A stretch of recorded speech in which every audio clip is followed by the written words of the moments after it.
Welcome to another bonus episode of Scepter Publishers podcast. Today we're talking with new author Angela Fortunato about her book, Wholeheartedly, God's Mystery of Love and the Call to Celibacy. Welcome, Angela. Thank you so much, Katie. Glad to be here. Yeah, so why don't you tell us just a little bit about the book itself, Wholeheartedly, and then kind of what inspires you to write it?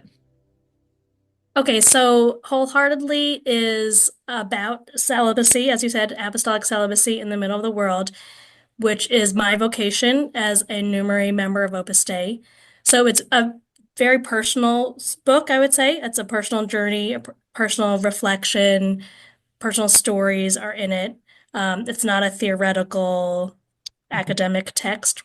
Sure. Um, at the same time, I tried to draw on books and articles that I've read, conversations that I've had that get into more of the why and the how and the reason behind celibacy in the church in general.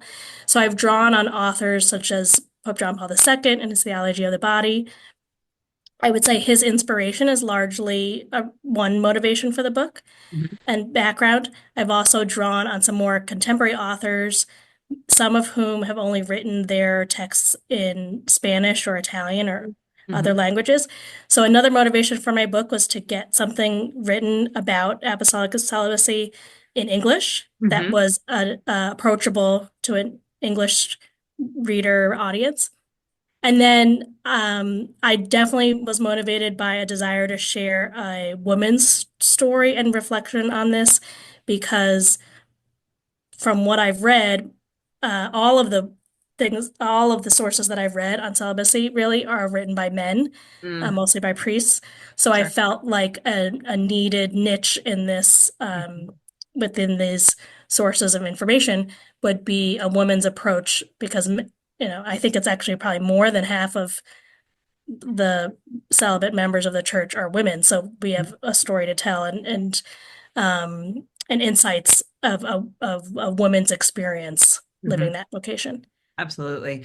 And what do you think, or how do you feel this book fits kind of into where we are right now in culture, in the church, in the world today? So other authors have focused on, and other social scientists, I think, have pointed out the fact that we have a cultural situation where fewer people are getting married, fewer people are having children, having large families, or fewer people are having those large families.